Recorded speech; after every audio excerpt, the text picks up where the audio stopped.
We come to you live from southeastern Louisiana with temperatures below 50 degrees to talk on ProSaintsTalk on a very detailed level about the state of the team, not only the game coming up, but the head coach. What can we do better? A lot of people complaining out there. Ron's complaining, but what is it specifically the Saints can do better? A disappointing start, but hang in there with us, Who Dat fans. All you need and more coming up next on Pro Saints Talk. Look at uptown people like yeah. People up in Britain like yeah. Mid-city folks like yeah. People downtown man yeah. Where you at, Who-Dats? Welcome to Pro Saints Talk. We're back. Y'all, you know it's getting good when the fan engagement is this hot. I mean, we got tons of fans questions to get into. A lot of concerns out there, George. A lot of concerns. Let's see if we can address them all. The Saints season's getting really interesting this time of year. Record not looking great, but George, we want to know how you're living. Lavish as always, but to be more earnest, discouraged. Who is this team? What is this team? I mean, of course, we all love the Saints, and every Saints team would go back through the years and talk about certain teams and their identity. This team has none. I don't know who or what we're dealing with right now. It's just a collection of guys. And whenever you have a collection of individuals, especially when they're talented, but no team, the reflection of the coach. And I feel like we started beating that drum early this season, and now, not to pat ourselves on the back here, but we've been saying Carmichael, DA. Now I feel like the whole Who Dat Nation, all the Rons, even the national media is starting to catch on to it. Like, this is a poorly coached team from top to bottom, and I just don't know who the hell we are. Well, okay. Jay, bring you right in. Yeah, just I'm doing well, Ron, eating chocolate chip cookies at the weatherman's house. Oh, love it, dude. Well, so we're gonna get real-time reporting tonight from Red the Weatherman, as well as recording maybe. So, all right, George, you touched on a lot right there out the gates. Coaching is a big one, right? I don't know. I guess I would put the screws to you, George, and say, where was the coaching gap this game? Because I'll just preface that with this and say, you know, I heard one of the callers to Bobby saying, "Oh, we don't have that, that coach that's going to make that winning decision, those critical decisions in the game." And I'm thinking he's talking about some of these red zone trips where maybe we should have gone for it on a fourth down. But, I mean, pick one out for me, because those were not – it wasn't fourth and short. I mean, it was a big gamble if you were going to take that. I'm not ready to answer that question of this is that exact moment where he failed us. Well, okay, what's your gut tell you then of, like, what's missing?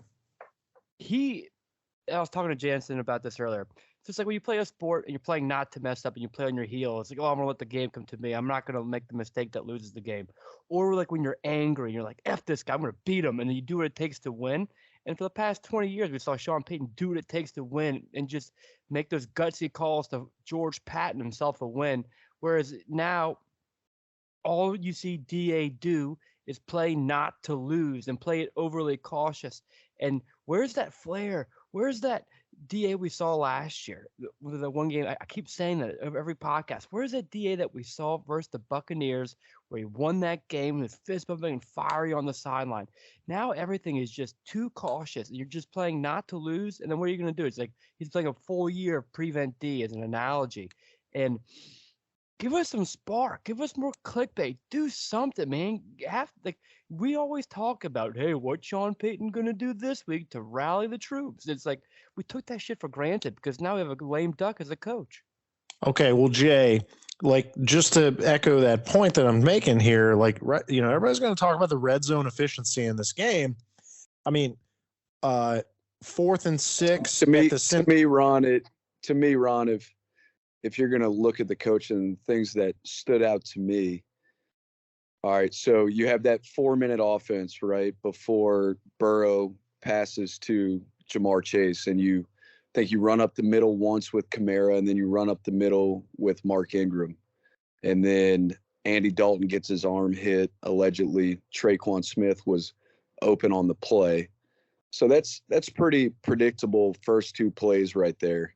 Taysom had more limited success than he had against the Seahawks with the run. It seems like they're really clamping down on him.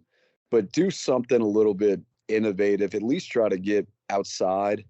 It just seemed very vanilla, and a lot of people have said that it felt like, I think Underhill said it in the moment, that it felt like Saints were playing not to lose. They better hope they don't lose. That drive stood out to me. Just didn't have that close the door mentality I think George is talking about. And then a little thing. So you've got this offense that looked good early. I thought the offensive play calling in the first half was awesome. And you scored 2 touchdowns probably in the first 20 minutes of the game. And then you have field goals, which was pretty disappointing because it seemed like they were all 35 yards and shorter, right? So you were on the doorstep, you were inside the 20, but you couldn't get it in. So you haven't had that success throwing the ball in a while. Now you need a touchdown to go ahead, right, in order to win the game because you're down by 4 points. You have 2 minutes to do it. You've run the ball for 280 yards, but running's really not an option at that point. And then on the kickoff, there's an offsides on Cincinnati, right? This guy, Rashid Shaheed, just showed you that on that end around. I mean, that was some of the most From Weber State. That was some of the most impressive running. I mean, he looked like a downhill skier going in and out of flags right there, just swiveling his hips, getting into the open field. Why not back them up 5 yards and then have Rashid have a crack at bringing it out? Yeah. If he gets tackled at the 20, fine. It's a loss of 5 yards, but maybe he can get you to the 50, and then you have 50 yards to go instead of 70 yards to go. Or maybe, he's on that hot streak, that momentum. Maybe he can take it to the house, and then you got a cheap one. So I know it might seem like a little thing, but I think it's a logical thing, that kind of complexity of the game just doesn't seem like it comes really naturally to DA. The managing of the game doesn't seem like it's there. Obviously, we've spoken on the effort in previous episodes, but really, after that first quarter, after halftime, even after the third quarter, I was saying I'll take it, as depleted as the roster was, for them to be in that position, but they failed to finish. Well, that's up where I'm at. We were up the turnover battle, and we had 150 yards rushing. How often do you win the 220? Dude, this is something ridiculous like that. I'm talking about at the end of the third, like going into the fourth. Going into the fourth, it was some ridiculous stat like that. Like that's a downhill battle to win. And I agree with Jay. And just even when you play not to lose, when you have that downhill advantage, you still shoot yourself in the foot every time. It's like the Falcons, what they did to themselves week 1. Yeah, so I guess I want to put this to perspective to kind of bury this point for people. But the field goal drives that people are, could be clamoring, we needed to go for one of these. One of them came at the end of the half where you really didn't have enough time to run another play. I mean, you really would have been I guess you could have, but it was 4th and 6 from the 12. You had a couple 4th and 9s. So how much of this is to what Jay just said? You're going in with a depleted roster. You had enough on offense to get the ball moving between the 20s, but these wide receivers just don't have the size, the skill to get separation in the red zone. And when the field got tighter, the windows get narrower, pass rush heats up on Dalton, and the offense fizzled. The Taysom packages were not as effective this week. That's not gonna. Those aren't gonna hit every time, right?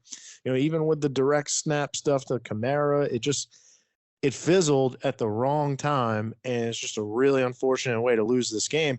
But I feel like we have gone this far, and we're just focused on why the offense wasn't scoring touchdowns. How about the defense? George, you highlighted a little bit of it there with like the effort that we got, the spark that we got in that Bucs game last year. this defense, I hate to even say it like this, but I'm getting major 2013 to 2016 vibes with the big plays that they are giving up. I know, Rons, we missed y'all last week.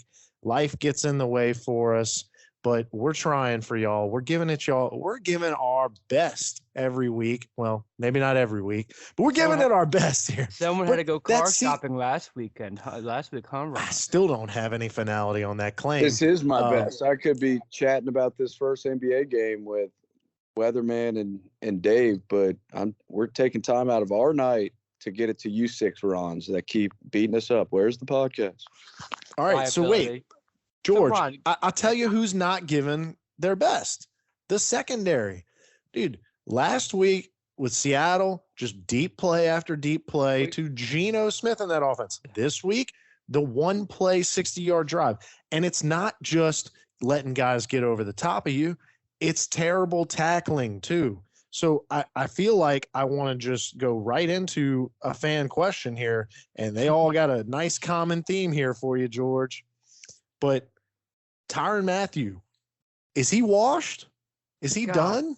Ron just asked 9 questions and then ended with I just another asked one question. I made my point, and then I asked one question. Okay. I love it, Ron. Put me in. I love it. Okay. Honey Badger's not who we thought he was. This whole defense is not who we thought he was. Think of the starting 11. Who on the starting 11 would you say, man, that's a keeper for now and for down the road? I mean, DeMario Davis is still doing his thing at maybe a tick less of a level, but he's still great out there. Marshawn Lattimore, when he's not hurt, is still fantastic. Yeah, he's liable for 15-yard penalties here and there that might cost you a game. But that's a ode to the early in the season. But I think Pete Werner is playing outstanding. Cameron Jordan has had some good moments. Marcus Davenport vanishes like the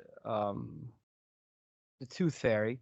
You know, Peyton Turner, who is he? What is he? How does, going back to you defending the Saints like you're on the Jeff Duncan payroll, but DA in your last spiel, why are people not asking about Peyton Turner? When you talk about the 4th downs and advocating that it's okay to kick field goals on 4th and 6 in the red zone, Ron, why do you keep getting to 4th and 6? Why do you keep getting to? I explained that. Why does the offense? I explained we don't have any weapons in the red zone. You make it happen. Sean Payton would have made it happen. Carmichael, come on, where's this is the coaching? There needs to be the gusto. But now I'm going back. Bro, you act like Peyton didn't struggle in his last couple of years with no weapons.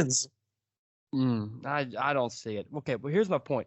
On the defense, who's your aces? Like, who are you going to war with? Who do you see the Saints building around for the foreseeable future? Because it's looking pretty lethargic out there. I mean, you're building around. Okay, I mean Jay. I mean Jay's going to say you're building around Pete Werner. You're definitely building around Lattimore. You showed that because you paid him. Debo's been hurt all year, but he's good. Of course, he's really good. Honey Badger, not so much. Marcus May, he's decent. DeMario Davis is good, but how much left does he have left in the tank? Caden Ellis is average. Davenport, we know who he is. I mean, George, we got to worry about right now, man. I can't be worried about who I'm building around, dude. Right now, you remember my point. Our defense doesn't have any. The stable of horses is weak. I guess. Is it just that we don't have the horses, or are they not in the right position to play, or did they not want to play? I mean, when I see an effort like that from Tyrann Mathieu, and it's not the first time this year that he's made that kind of effort. There was a similar play with even a Debo and Roby, I believe, when it was last week with Seattle, when DK Metcalf got that second burst of steam, and he literally just cut back, and nobody wanted anything to do with him. I don't see the effort. And so to me, it's not a matter of like what guys he got out there.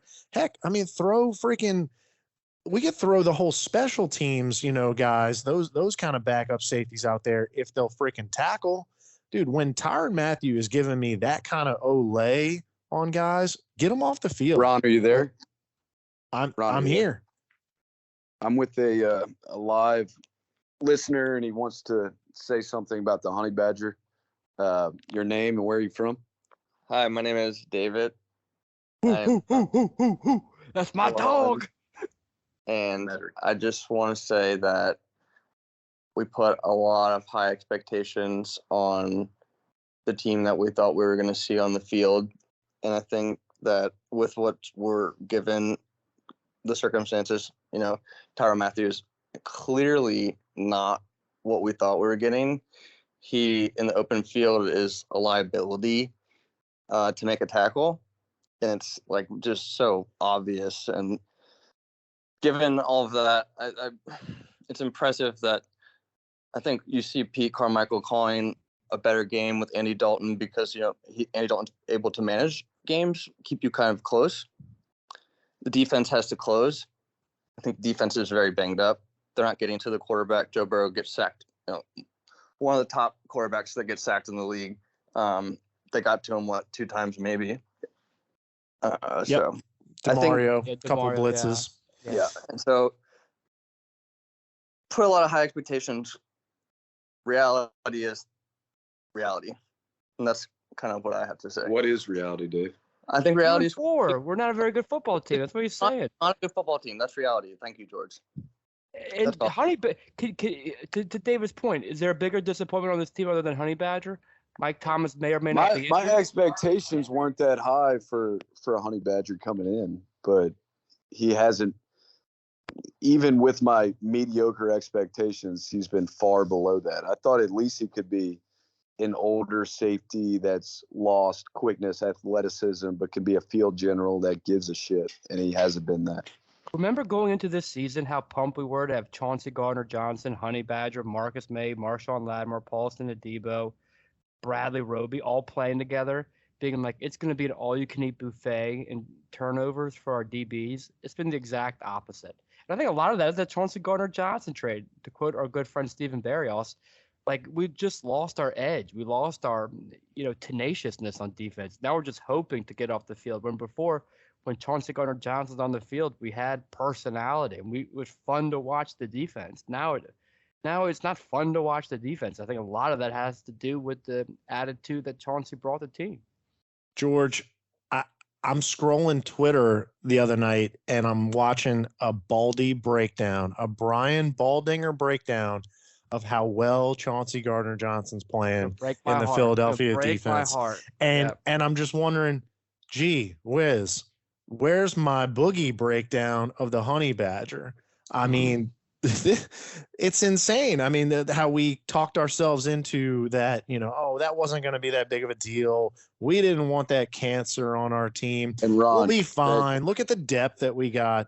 Man, we underestimated how much of just an X factor he is in the tackling game. The dude is fierce. He's fearless. He gives you all effort out there. We ain't got that right now. No. That trade looked bad at the time. Mm-hmm. And 6 weeks into the season, it looks atrocious. Yeah.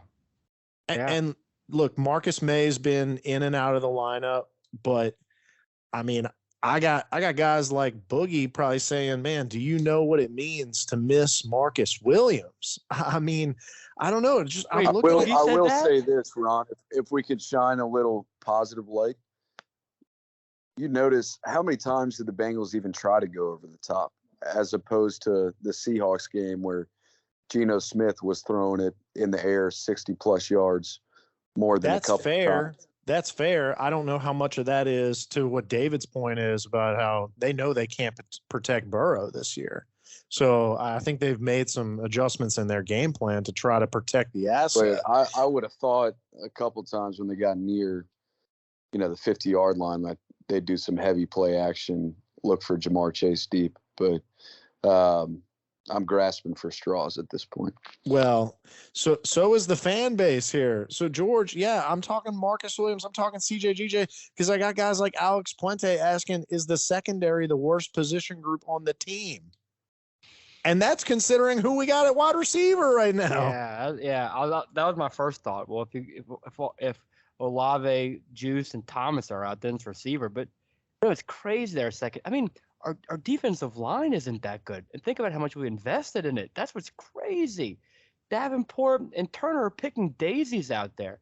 Onyemata hasn't been a game changer in a while. Shai Tuttle's serviceable. Malcolm Roach, same thing. It's just our D-line's pretty bleak, man. That's just despicable thinking about how much we gave up. And for to that point, George, I think it's more than just being 2-4. It's no when you talk identity. no, What- but when you talk about, George, what you've invested in the defensive line, and you talk about Marcus Davenport, who you traded 2 first-round picks for, and Peyton Turner, who you spent a first-round pick on, and the moves that you made in this offseason to contend and to make the playoffs and potentially a Super Bowl run, because it wasn't a scrap it to the bones and rebuild type deal. It was, all right, let's clearly the moves from the front office and the coaching staff as far as who you were acquiring were, let's go win right now. And then that investment on the defensive line and what you've missed in the draft the last couple of years, I mean, that's only that gives you less hope going forward beyond this year that this might take some time to rebuild. Big And I time. think And that's what I was talking about earlier. if there's a positive, George, that comes out of it, it's probably that I think we're all, the word spoiled gets thrown around a little bit, but no, that's just where our fan base and I think the organization too, after having Sean Payton and Drew Brees for 15 years, now we have perspective after being where we are now and being without Drew and Drew not being as good for the last couple of years. But we are a winning franchise now, and we expect to be with the Pittsburghs, the New Englands, the perennial teams that win. And I wonder I don't think so anymore. The golden era is over. We're back to Aaron Brooks. But everybody's don't shoot the golden era is messenger. over. At some point, Tom Brady leaves. At some point, and then what happens? What do you do to sustain that and not let it slip away? Is Gail thinking with the same mindset of seeing the same things that we are and willing to do something to make a change? Whereas it's not an organization like the Pelicans, George, in the first 15 years where it's just like, oh, we win 10 games, we expect to be here. Okay, so when the Pelicans weren't winning last year, remember how we had a bad start last year, the Pelicans? You actually saw them getting better, and you actually saw an identity, and you saw a team build, and then the wins started coming. But I keep saying this team doesn't have an identity. Like, what does this team do well? Like, the Pelicans last year, yeah, there were times when they weren't winning. Hey, we start tomorrow night.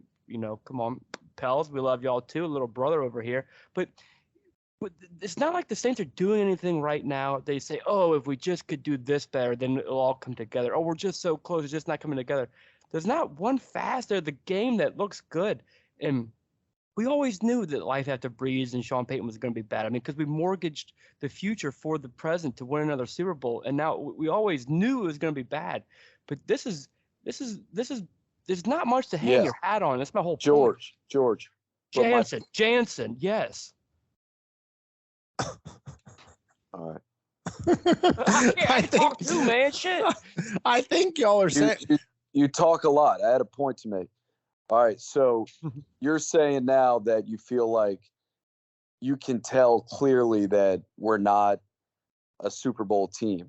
What I'm saying is that if we never had that run with Sean Payton and we had hired whoever, named Monty Morningwig and some of those other guys that washed up and went 7-9, 8-8, whatever, we would still be in the middle of this turmoil of 8-8, 7-9. What I'm saying now is that we have the perspective to be able to go back and say, and now we know, being at 2-4, that this isn't a Super Bowl team. This isn't a good playoff team. This probably isn't a playoff team, and it's not acceptable. That's what I was trying to say, which makes me think that we see ourselves as a winning organization.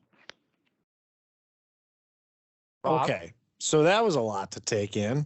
I guess so. It's great representation of where the fan base is. I mean, and this is very to Jay's point. Expectations have changed. To George's point, like you get fired up about what kind of progress do you see building? What kind of team do you see forming? And I mean, Jay, you alluded to, is Gail going to recognize what we think we recognize? And is she going to, have the fortitude, the courage to make a change? Dude, I have multiple fan questions here, all alluding to Dennis Allen being on the hot seat already. Jay, I mean, are you seeing that? Is that something that is fair to have on the table 6 weeks into his tenure? Talk to us. Fair or not, I mean, that's the world we live in. These guys are underneath the microscope, and I don't like, coming from that world, I don't like talking about people's jobs, but if you take a step back and you have to be objective, the clear goal here this year, like I said, was to win and to compete. And throughout the first 6 weeks of the season, there have been opportunities to be potentially 6-0 instead of 4 or 2-4, or at least 4-2, or at least 3-3. But here we are, 2-4. And in fairness to Dennis Allen, turnovers have decreased, penalties have decreased, but now you're in this hole, and it's a lot of it, I think, unfortunately, gets traced back to the head coach, because you have turnover issues. Yes, it's on the players, but it's a reflection of your discipline as well. You have false starts, pre-snap penalties, game in, game out. That's a reflection directly of the head coach. That shouldn't happen. You shouldn't be last in the league in penalty yards and last in the league in turnover differential. Those are things that need to be stressed every day of practice. So, I've been this apologist for several weeks now, but I don't like the criticism on Dennis Allen. George, I don't agree with you saying, what is this team's identity? Dude, I'm sure Dennis Allen's asking himself the same thing when he doesn't know who's going to be his quarterback on a given week. I mean, take this week, for example. At one point yesterday, there was talk that Andy Dalton might not be available this week. And, George, we were going to be back to your boy Taysom, which I'm saying, I'm coming around to your side. I don't think that would be a bad thing on a Thursday night this week. So that's where I'm at in terms of it's hard to find an identity when we don't even know who our quarterback is on any given week. And yeah, your team's more than just who's playing quarterback, but come on, we know how important of a position that is. I mean, that's winning and losing in this league, whether you got the guy or not. So when Sean Payton won with Teddy Bridgewater, no big deal. Sean Payton wins with Taysom Hill, no big deal. Oh, we give up. Dude, Andy Dalton's not the problem. The injured quarterback is not the problem. You have more excuses. I don't want to make a R-rated joke. Okay, he's not the problem, but he's not the solution either. Well, that's a very good point. We definitely need a new quarterback next year. I agree with you there. So I mean, these guys aren't winning the games for you. And I keep going back to Sean Payton, one of the greatest offensive minds of his time. And so, yeah, he was able to pull off some crazy shit with Taysom Hill and Teddy Bridgewater. Yeah, but okay, it's not like, okay, Sean Payton was great, and DA's, because he's not great, it's okay. It's permissible. We'll accept it. You could get a Doug Peterson. I mean, woulda, coulda, shoulda, crying over spilled milk. I get it, but I don't know how long you're going to say, oh, because Sean Payton was great, we can allow for all these excuses for DA. DA's doing a bad job. I'm rooting for him. I like him. I want him to do well, but I don't know what your point is. I'll give you this, George. I'll give you this. I'll tell you what I hate. I hate his, and you talked about this last week, 2 weeks ago, whenever it was, of, man, get pissed off. Show us that you're not you're not willing to accept these standards. Jay, did you happen to catch his post-game press conference this past week? I did not. Right out of the gates, just you get like the quickest opening monologue from the coaches, right? First words out of his mouth. Well, I was really pleased with the effort that the guys showed today. And I thought we competed. See?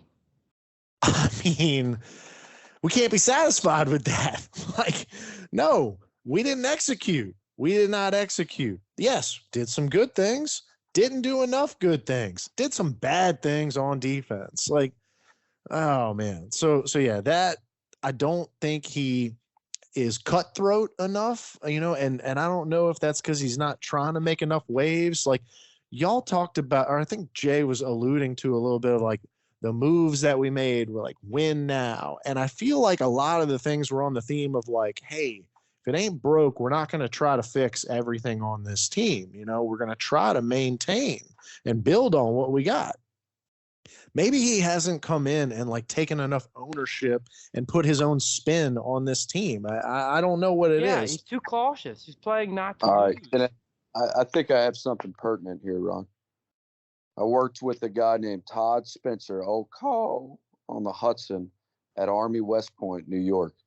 Old grizzled offensive line coach, had all the expressions in the world that are copied by coaches and other people nationwide from all of his stops across universities. He's now retired, living in Bend, Oregon. I shouldn't say retired, but he's coaching high school football now as his little retirement job. And he got a one-sheet page, and it's called his Kool-Aid quotes. If you follow him on Instagram, golf car 18. He's looking good. He's got his tan. Don't know what young lady he's with, but some pertinent quotes to what y'all are saying about Dennis Allen. What you tolerate, you encourage. High standards cannot survive low standards. Speed of the leader, speed of the pack. Those are good, man. I like love all it. those. You lose with potential, but win with achievers. You can't impart what you don't possess. We play like we are going to the electric chair. You want, you got it, Ace. Dude, I like all those, man. The first one gave me chills. And yeah, that's a very good point about, I like all of those. And Is he looking for a coaching job? Yeah, man, that's what we need. Yeah, Carmichael can roll he's made plenty of money off coaching in those quotes to inspire young athletes all over the country. Oh, but man. Ron, can I okay, let's go back to one more point about this team. So we said speed of the leader, speed of the pack. Defensively, who's done well? Offensively, Ron, think big picture. First 6 weeks, a third of the season, who's your offensive MVP? Who's the guy that you're saying, well, thank God for him, at least we still have him? Oh, dude, I mean, I feel like I'm Christian Garrick in postgame, man. Christian Garrick has been one of the most depressing things in postgame when he goes to, like, the friend and company, like, we're going to name the MVP of today. I think there's been multiple games this year where he hasn't even named an MVP, or he's been like, we're just going to give it to the fans today. Because he just can't even find an MVP on some of these games. So, yeah, I don't know what I would tell you there, George. I guess I would tell you Eric McCoy. Taysom Hill for his one game. Yeah. I mean, Chris Olave, he had that. Yeah, Olave. Too, but other than that, he's been spectacular. Yeah. Dude, James Hurst, he's done his job. Kamara's been all right when he's not banged up. Ramrod, I haven't heard too much about him. It's kind of like he got paid, and it has not been as dominant the past 2 years, but still pretty damn good. All right, so let's look forward a little bit, George. There we go. Let's look forward on a similar topic. So Jeff Duncan sent, Boogie for a loop this week with his headline, and a lot of people, grabbed onto this headline. I think the liability got took for it. Duncan, man, he's been doing this for too long. Y'all got to know. Puts out some headline on NOLA.com about, this frustrating loss makes it clear that Jameis Winston should be the Saints starter. George, what kind of emotions does that stir up for you? He said clear. It's clear that Jameis should be starting. And the immediate response is, how is it clear? How is it clear? Dude, Jameis was terrifying because Jameis would step back, and if the first option wasn't there, he'd look downfield and he'd go back to default. He'd revert. He'd not evolve, but devolve into what everything Sean Payton taught him last year. Look downfield. I'm going to throw it to somebody. Let's see who catches it, and throw it downfield, either 40-yard pass or an interception. It was just terrifying. And if our defense isn't extraordinary, there's no way you can win with that kind of offensive unpredictability. So, no, we need Andy Dalton right now. And it makes you think, like, you really think that why would Duncan write that? Because it's not of why he's seeing on the field. Is there pressure from the organization to put Jameis back in, and then they have to, we always say bird feed the local reporters and to start getting that into the public, into the Who Dat Nation?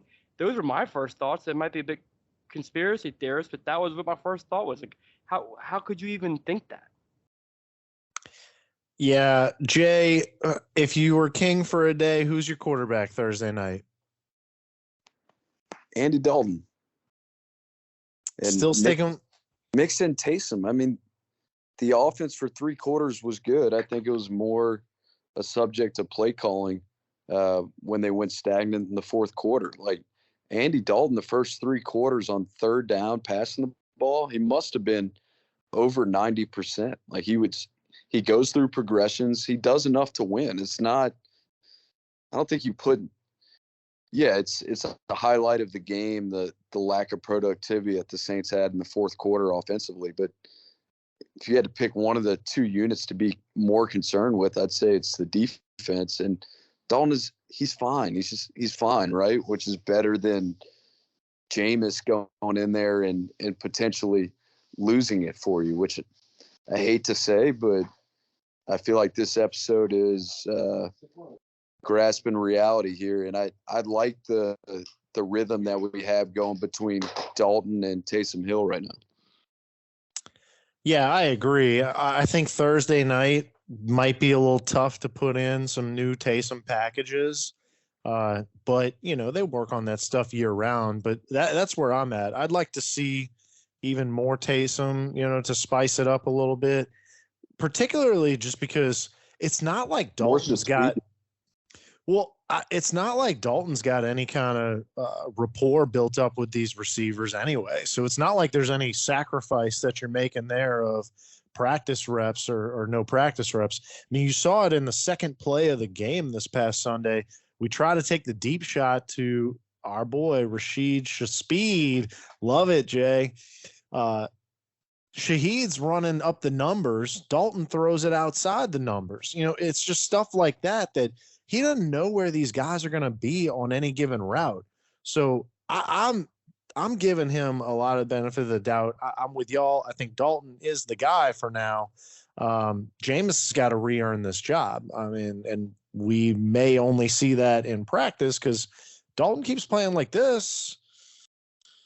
I don't know. I could talk myself out of it because we said he's not really winning you any games. He's just not losing them.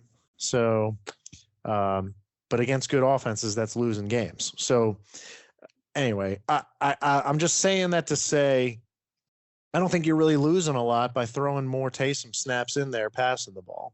And I think you're going to need that going forward because you're just going to see those direct snap plays, get sniffed out better and better by defenses as the year goes on. So, George, this week takes us to foreign lands. How are we going to know what the climates are like in those foreign lands? Well, fortunately, on our payroll, we have a man who's traveled the world. His dad has seen every continent, every country, every city, and bestowed a lot of wisdom on the third Gohagan.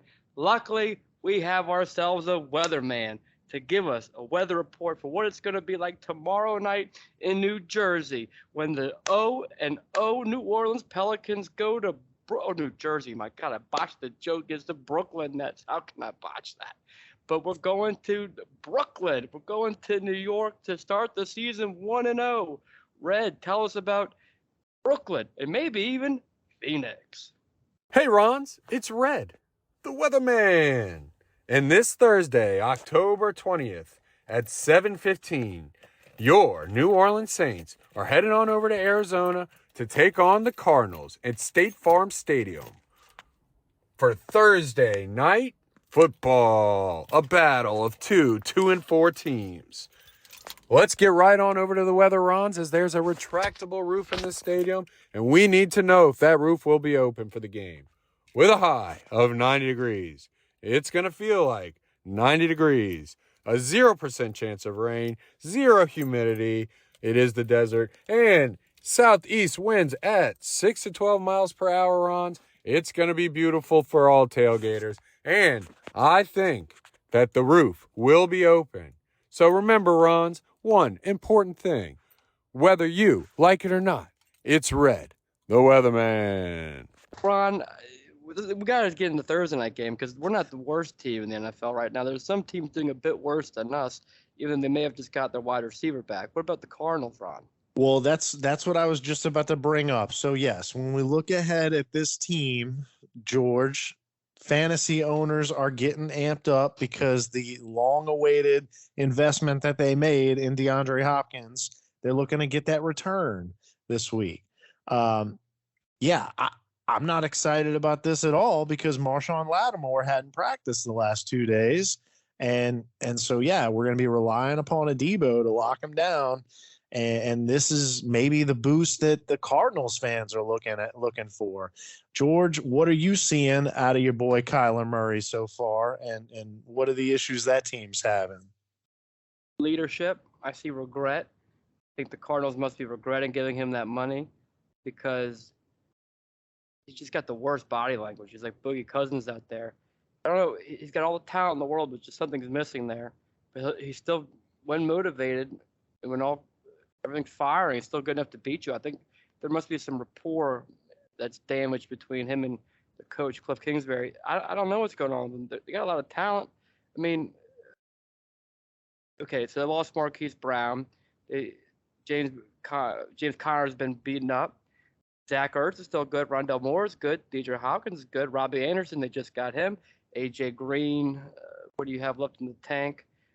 The defense, Buda Baker, Isaiah Simmons, J.J. Watt. I mean, it shouldn't be this bad. So I guess that goes back to point to the coach. But there's something that seems a bit dysfunctional about the franchise. I think 2 weeks ago they had a horrible Kyler Murray.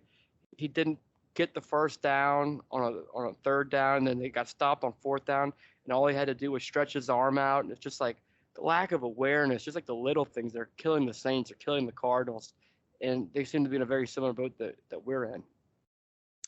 Yeah, George, I mean, was that a pun that the little things, aka Kyler Murray, is killing the Cardinals?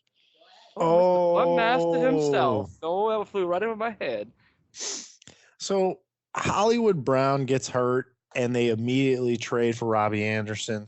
George, everything you just described, like this team doesn't really have a ton of leadership, questions of Kingsbury's leadership and coaching ability.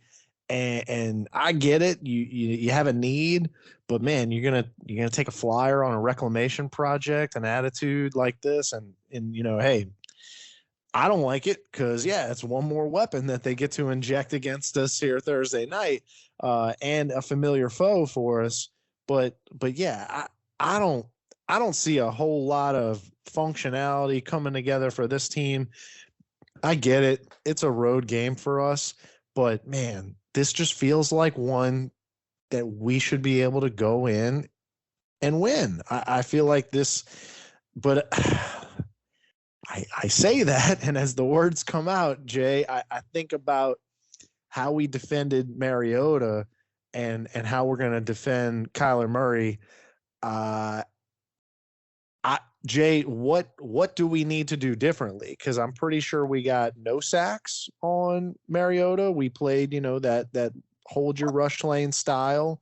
I mean, how do we change up the defense to try to limit the video game plays? I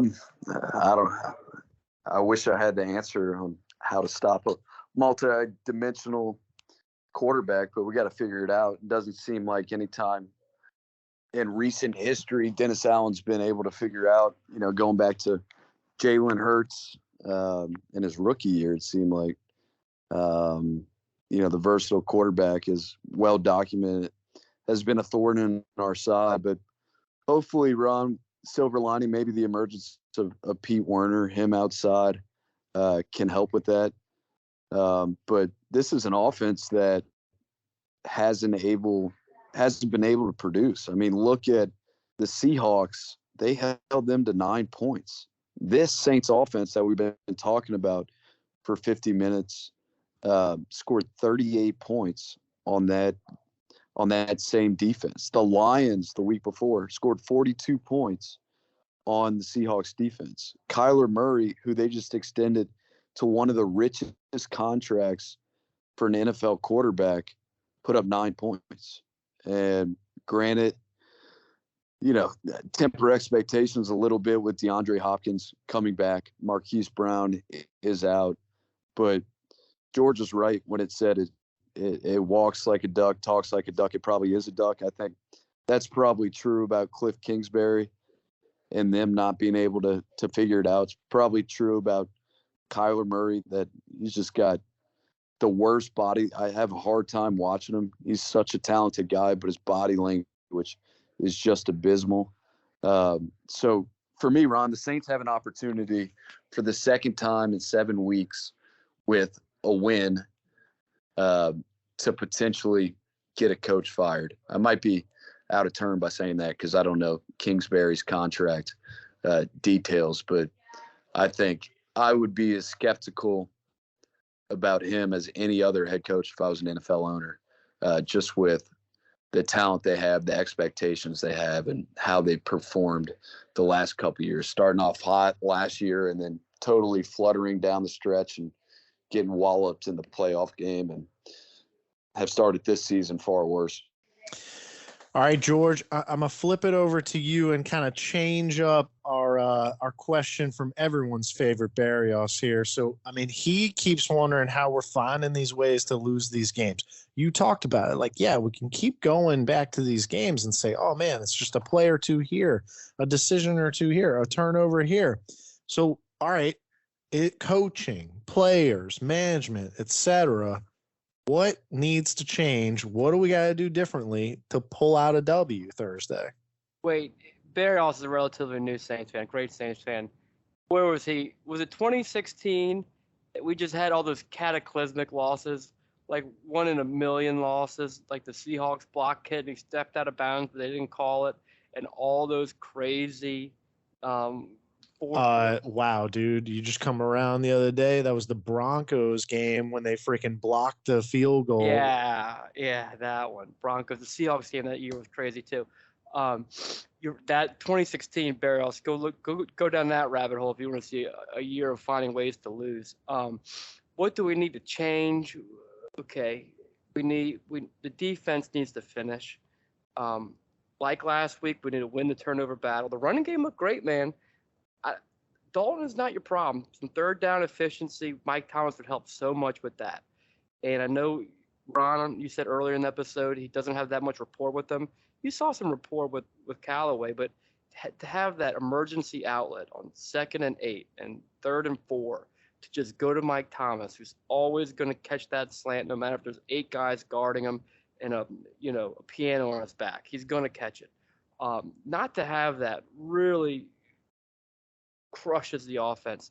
And a lot of what I think Mike Thomas's issues is it's not his toe, it's not his ankle, it's his head. He goes so hot, so cold, so hot, so cold. He's bipolar on how much he's invested. So he'll be the best teammate in the world, and then he'll just shut off and say, my toe's hurting, and just be gone in the shadows for a month. And what we need is a fully invested Mike Thomas. And I think that's going to alleviate a lot of these third down woes that we're having, because you're seeing progress in the penalties and not Mark Ingram fumbling as much. So there's been some improvements, right? But you're not going to get that this week. Thomas, Landry out. Olave looking like he's back. He said he's going to play. So to answer the question, very black and white and absolute, I would say third down efficiency. Yeah.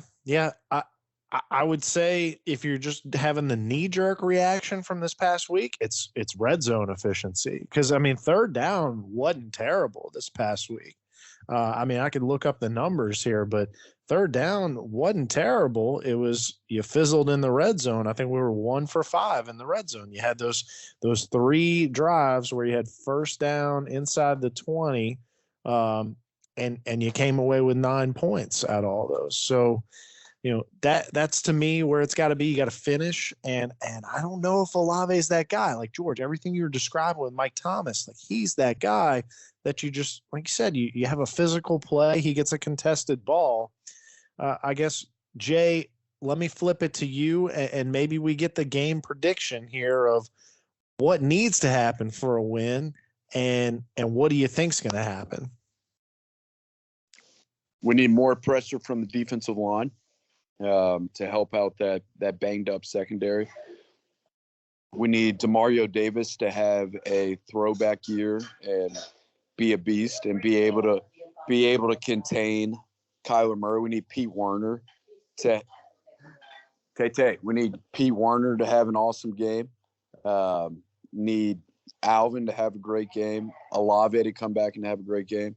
Those are all the things that we need to happen. I really think this is I really think it's a coin flip, Ron. It's hard for me to pick either way. My gut tells me Arizona, 24-17. Damn, dude, 7 points. I think it's going to be closer 17. than. 17. No, I know, but 7 Oh, point, God. 7 points spread there. Yeah, I mean, okay, George. Well, I'm okay. sorry. Don't sound so melancholy, Ron. Oh, Jay, 7 points. They're like Eeyore. Well, Ron. you know how bad I want to agree with him, but I just can't on that one. Oh, I can't. I know how you get. I can't do it. Ron, okay, so the Falcons are going to the Bengals, okay? So they're going to lose that one because, we all love Joe Burrow. We all love Joe Burrow. And Joe Burrow's going to win one for us, all right? And that's great news. Buccaneers, I think they're on bye. Correct me if I'm wrong. So, oh, no, I'm sorry. Buccaneers play the Panthers. Panthers are going to want to win for their new head coach, even though he's got some mutinies going on. They had to get Robbie Anderson out the house. Now that Baker Mayfield's going to win. So you know what? Panthers are going to lose. Panthers are going to win. Buccaneers are going to lose. Falcons are going to lose. They're going to go 2, 3, and 4. Thursday night. Saints go to Arizona. I talk all that trash. I say all those mean things, and I'm sorry, bless you boys. I know I don't mean it. You know I have faith. You gotta give me. Yes. I'm just saying what I see. But I got all the love in the world for you, and I know you can do it, motherfuckers. I know you can do it. Know you can do it. Figure it out, boys. Figure it out. I know you can do it. Doesn't matter how you do it. 1 point, 1,000 points, win the game. This division is crap. Tom Brady is checked out. I saw a funny joke. What's the only thing? Well, I'll get to that later. But look.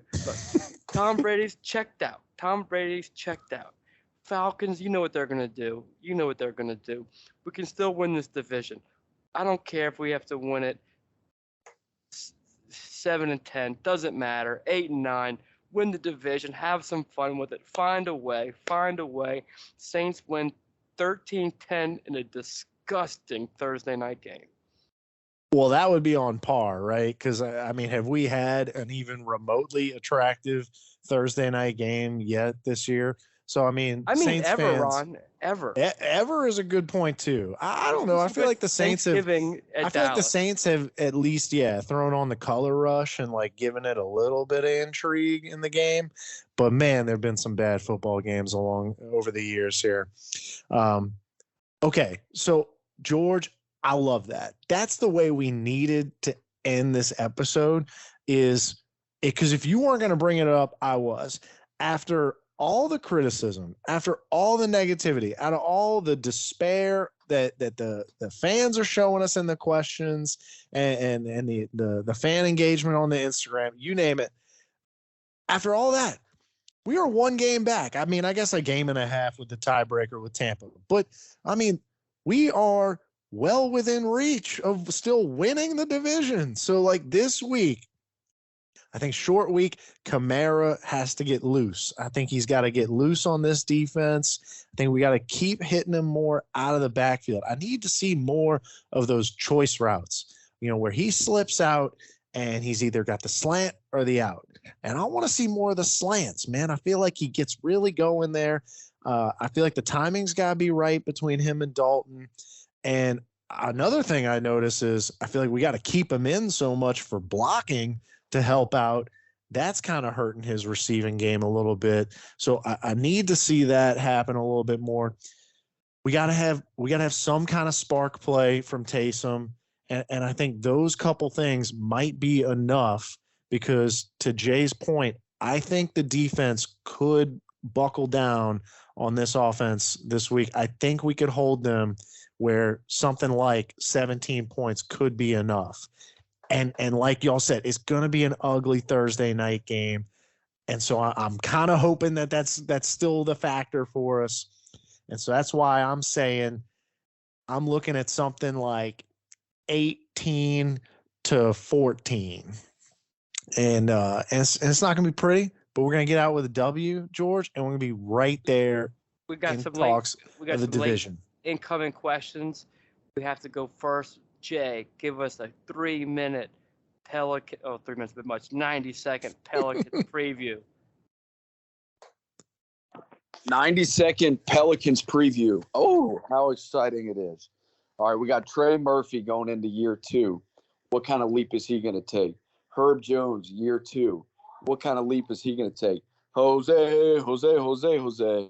Those 3 young guys from last year, as good as they were last year, rookies, what are they going to do with an off season under their belt? Herb Jones, you can't get him out of the gym. Not to mention the phenom on the cover of Sports Illustrated, on the cover of everything. He's got his own shoe line. He's got more shoes than he has games appeared in. But he finally seems to have a little fire lit under his ass and come out here and prove it to these people that he's worth the accolades. That's number 1. Zion Williamson. Brandon Ingram looked like threads of Kevin Durant. Kobe Bryant. Have you seen the highlight video? It's all over Twitter. Scott Kushner put it up there. The edit. It's Kobe Bryant doing that patented fadeaway at the elbow. No, it's Brandon Ingram. Same moves. This guy is capable of so much. Not to mention C.J. McCollum, who when he got in town, all he did was change the franchise with his leadership. I haven't even mentioned the depth on this team. The depth. Larry Nance Jr. signs contract extension. Najee Marshall, great offseason. Devontae Graham looks like he's ready to go and contribute and hit some open threes when Zion packs the paint. In 90 seconds. Thank you very much. We are all jumping off of our couch. Exciting. Watch him. George. This is going to be awfully exciting, watchable team. Daniels. We Dyson are all Daniels. leaping and All excited. right, there it is, George. So tomorrow night, 6:30 p.m. against the Brooklyn Nets. Man, Now- loving the energy tonight. Feeling like I got to play mediator between y'all two. Now a question for Ron. George is like coming at me. Come at me, bro. Okay, here we go for Ron from Whitsimo. What is the Saints' long-term plan from here on quarterback? The defense clearly isn't good enough to support a middle-of-the-road quarterback. We have built a veteran roster with a win-now mentality. Kind of debatable. That would be past their prime by the time we draft, develop a young quarterback. That's for you, Ron. Yep. I'm not going to try to pretend to know what's going to happen in the future, but I'll give you my best answer. I think you go get a win now quarterback in free agency. We all know what the draft situation is going to be unless something changes and Sean Payton's coaching for another team next year, and we're all going to have to swallow that bad taste that's going to leave. But at least it's going to, what is that Mary Poppins deal? A spoonful of sugar helps the medicine go down. That spoonful of sugar is hopefully going to be at least 1 first-round pick, at least 1. And so, yeah, maybe we get somebody in the draft, but that's not win now, right? I mean, unless you're going to get somebody like Ben Roethlisberger that's going to come in and be a rookie sensation. I just think you're going to have to go get somebody in free agency. I'm throwing this out there. What is Mike Thomas's trade value? Maybe in the second half of this year, he gets healthy, he shows you a little something, and we could cut bait. I don't know. I don't know if another team would be interested in that kind of package deal, or if we'd have to give up something even more attractive. But that's kind of my ways out right now. And yes, that is week 7, Ron, talking after Jameis didn't look so hot and has a broken vertebrae, and we don't really have a future right now. So, yeah, that's what I got for you, George. But we're going to win week 7, Whit. All right? Don't worry about next year. We'll worry about next year. We do. Amen. We got a lot of problems. We're going to win week 7. Got to take down the Cardinals. Jay, take us out on a fantastic episode. Fantastic episode concludes now. From Oak Lawn Drive, Jay, the weatherman, guest cousin Dave, who we appreciate. Kept Great it job, short, Dave. simple, entertaining. Thanks for listening, everybody. Greater, higher, more lovely times ahead. Pro Saints Talk. We out here. Speed of the leader.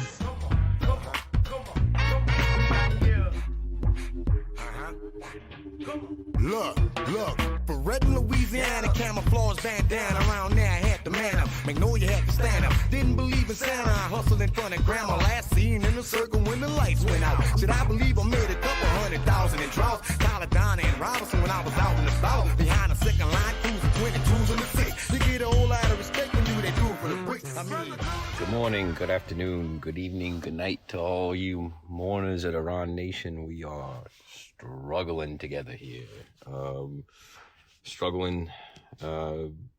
Really just not a good year. I mean, I think Dennis Allen, we wanted him to be Sean Payton, but he I don't think he all of his skin cells together wouldn't amount to Payton's left pinky toe. He's just clearly they made a mistake. Hopefully Gale can rectify that mistake. But let's get to Thursday night. I just told you how I feel about Dennis Allen. Clearly, I don't think he's a good coach. Certainly not a great coach. Probably not even an average coach. But he's not the worst coach in the league. That, my friends, is Cliff Kingsbury. I like the Saints for no other reason than Dennis Allen wants to be fucking Sean Payton with that visor. What was Sean Payton so good at? Getting back to 4-4. That's what are we 2-4 right now? This smells. If Dennis Allen wants to be Sean Payton so bad, he will win this game. He will win this game. He'll cover the 2. Just whatever. Just take the 2 points because some crazy stupid shit might happen and the Saints would lose by 1 or 2 and push. Just take the 2 points. Whatever. I don't know. I got no words left for that team. All right, let's get into some real action. Give me Seattle +6. I like what Seattle's doing. I know they're on the road at the Chargers. The Chargers are just all out of sorts right now. I don't know what's going on with them. Their defense is garbage. I mean, even Russell Wilson moved the ball a little bit against them. Obviously he's still choked, but give me the Seahawks. They're laying 6. They're catching 6. Oh yeah, they're catching 6 on the road. Give me the Seahawks. Also like Detroit on the road in Jerry World, catching 7 points off the bye with fucking Campbell, that goofball, that crazy bastard. Give me them 7 points. Dak Prescott, Ascot, Apricot, doesn't matter. I don't care. Give me Detroit will keep that one close. All right. I like Atlanta on the road. Road dogs this week, baby. Atlanta on the road, they're getting 6 points. I've just really been impressed with them. They fight, they battle week in and week out. They fight every week. I wasn't too impressed with that Cincinnati team last week. If Dennis Allen was trying to even halfway win that game, the Saints win by 10 points. Except he crawled into his little turtle shell, into his little uncircumcised, salami. And every time they crossed, got in a field goal range, it was nothing but let's play for the 3 points. But give me Atlanta. Give me Atlanta. I like Atlanta a lot. Okay, you know what else I like? Kansas City on the road. They're only laying 3 points right now in San Francisco, but they're only laying 3. They're gonna be upset about what happened last week. I think they get back on track. They're gonna run the ball. Defense is playing well. Give me the Chiefs. Give me the Chiefs. Only laying 3. Once they start getting outside that number, I'd stay away from it. But only a field goal. And I got a stink bomb line of the week. This line makes no sense whatsoever, so we're gonna go with it. The Jacksonville Jaguars at home are 3-point favorites against America's sweethearts, Brian Daboll and the New York Football Giants. That makes absolutely no sense to me. Jacksonville's been Dr. Jacksonville and Mr. Hyde all season. I don't know what you're going to get from them. The Giants have, they've had some creative stuff on offense. They're playing good ball. They're playing good complementary football. So we're going to go with Jacksonville. We're going to go with Jacksonville. We're going to lay the 3. We're going to go with Jacksonville. All right there. Don't get too upset. We got a wonderful, wonderful weekend of football. We got college action. We got pro action. We got NBA. The Pellies are back. Zion looks like he had a few salads. Put the cheeseburgers away. We got Yankees, Astros, and the ALCS. We're going to be banging trash cans. Oscar the Grouch ain't getting no sleep. Beautiful weekend of sports. Gamble on everything, even the puck too, responsibly. All right there. Have a good weekend, y'all. Appreciate ya.